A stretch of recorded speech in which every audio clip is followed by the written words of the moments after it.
Holding tax में हुई बेतहाशा वृद्धि के खिलाफ विरोध रहेगा जारी, एसोसिएशन की बैठक में न्यायालय जाने पर बनी सहमति। बता दें कि आज संध्या 4 बजे मानगो फ्लैट एवं रेसिडेंशियल सोसाइटी एसोसिएशन के द्वारा मानगो के प्रबुद्ध नागरिकों की एक आपात बैठक गांधी घाट मानगो में आयोजित की गई, जिसमें मानगो वासियों पर राज्य सरकार द्वारा डाले जा रहे भारी भरकम होल्डिंग टैक्स पर विचार विमर्श किया गया। एसोसिएशन के अध्यक्ष सुशील कुमार सिंह ने विषय प्रवेश कराते हुए बताया कि अप्रैल 2022 में जिस तुगलकी फरमान द्वारा राज्य सरकार ने टैक्स का बोझ लादा था और जिसका पुरजोर विरोध देखकर सरकार ने उस पर रोक लगाते हुए सर्वे कराकर न्यायोचित टैक्स लागू करने का आश्वासन दिया था, किंतु जांच कमेटी ने बिना धरातल पर सर्वे किए उसी का नया वर्जन 22 मार्च 2023 को लागू कर घोर अन्याय किया है। सरकार का वर्तमान फरमान कहीं से जायज नहीं है, शराब वही है, सिर्फ बोतल बदल दी गई है, जो किसी भी परिस्थिति में मानगो वासियों को स्वीकार नहीं है।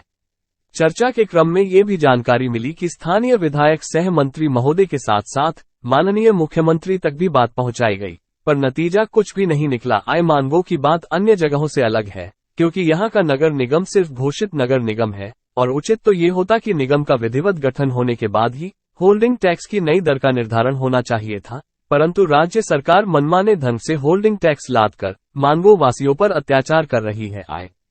इस अवसर पर उपस्थित सभी प्रबुद्ध लोगों ने एक स्वर से निर्णय लिया कि हम मानगो वासी किसी भी स्थिति में होल्डिंग टैक्स नहीं जमा करेंगे। इसके विरोध में जन आंदोलन छेड़ेंगे और घर घर जनसंपर्क अभियान चलाया जाएगा। इसी के साथ कानूनी सलाह लेकर माननीय उच्च न्यायालय में PIL या रिट दाखिल कर इसके विरोध में लड़ाई लड़ी जाएगी। एसोसिएशन ने मानगो वासियों से नैतिक सहयोग की अपील की है और विश्वास व्यक्त किया है, हम अपने मकसद में अवश्य कामयाब होंगे।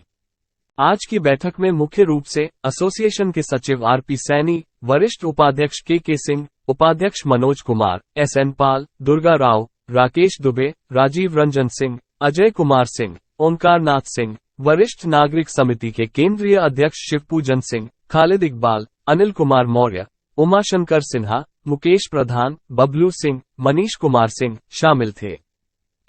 और रजिस्ट्री का वैल्यू आता 35 लाख, तो हम 35 लाख का टैक्स देते हैं, डीड बनाते हैं और 10 लाख में हमारा दान पर घर का हो जाता है। लेकिन यहाँ तो अब नोटिस आने लगा है कि अगर आपने 10 लाख में घर मैंने 35 लाख का घर सरकारी रेट से किए हैं तो आप इनकम टैक्स दीजिए और लेट नहीं दिया तो फाइन भी दीजिए, 100% फाइन। यानी जितना टैक्स बनता है उतने का टैक्स तो देना ही है और उतना ही फाइन भी देना है। ये सबको नोटिस आ रहा है पिछले 3 साल से जो लोग लिए हैं। तो क्यों ना ये जो बोले कि सही बात है, हमारे घर का वैल्यू आप 30 लाख रुपये कट्ठा लगा के रखते हैं, 15 लाख के घर का 40 लाख लगा के रखे हैं, भैया हम अपना घर बेचने को तैयार हैं, आप घर ले लीजिए, हम किराए पर रहेंगे कि कहाँ रहेंगे रोड में हम सोच लेंगे।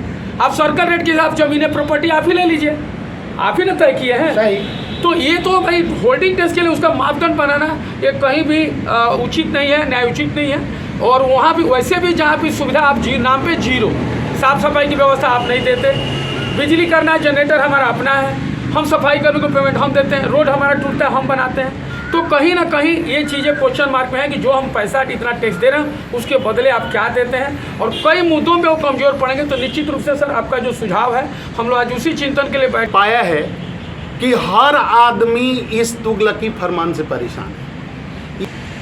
सबसे बड़ी बात है कि याद करिए 11 रुपये, चाचा को पता होगा 11 रुपये होल्डिंग टैक्स लगा करता था, उसके बाद 20 रुपये हुआ, 20 के बाद 40 रुपये हुआ, 40 के बाद 2014 में ये 80 रुपये हुआ और 2014 में 80 रुपये हुआ तो वहाँ तक लोगों ने कबूल किया कि चल भाई ठीक है। अब अचानक से 2016 में इस होल्डिंग टैक्स के रेट को कई 100 गुना, मैं 100 गुना की बात नहीं कर रहा हूँ, कई 100, 400 गुना से लेके 1000 गुना तक होल्डिंग टैक्स बढ़ाया गया है के नाम पे। और मानगो में जो वसूला जा रहा है हमको कुछ नहीं मिल रहा है। ये बात जब हम उनसे पूछते हैं तो उनके पास जवाब नहीं है। कचरा उठाने के लिए भी उनको पैसा चाहिए, नाली साफ़ करने के लिए भी पैसा चाहिए। और वाकई अब एक ही रास्ता बच गया है कि आर पार की लड़ाई लड़ी जाए। अभी जो होल्डिंग टैक्स का विचार आया है उस पर आपको क्या कहना है? हमारा विचार से अभी कोरोना काल में मार्केट बहुत मंदा है और होल्डिंग टैक्स में बहुत ही ज़्यादा वृद्धि हुआ है और कोरोना काल में सबकी हालत अभी ख़राब। उसको देखते हुए सरकार को कम से कम 5 साल होल्डिंग टैक्स में वृद्धि नहीं करना चाहिए था। उसके बाद भले ही मीटिंग करके जो उचित हो होल्डिंग टैक्स में वृद्धि करना चाहिए था, ये हमारा विचार है। अभी क्या आशा है, जो जमा अभी किए हैं आप होल्डिंग? अभी हम लोगों ने जमा नहीं किए हैं क्योंकि डबल ट्रिपल बिलिंग हो रहा है। तो उम्मीद करते हैं कि हम सरकार लोग विचार करें, कुछ कम होगा, कुछ डिसाइड होगा, उसके बाद जमा करेंगे। सरकार से क्या आशा है? आशा पूरा विश्वास है कि कम होना चाहिए और करना भी चाहिए उनको, क्योंकि अभी कोविड के चलते बहुत ही सबकी हालत ख़राब है, दुकानदार की चाहे कोई भी व्यापारी की। करना चाहिए सरकार को। आपका परिचय, नाम बताइए। लाला जोशी, मानगो, डिमना रोड।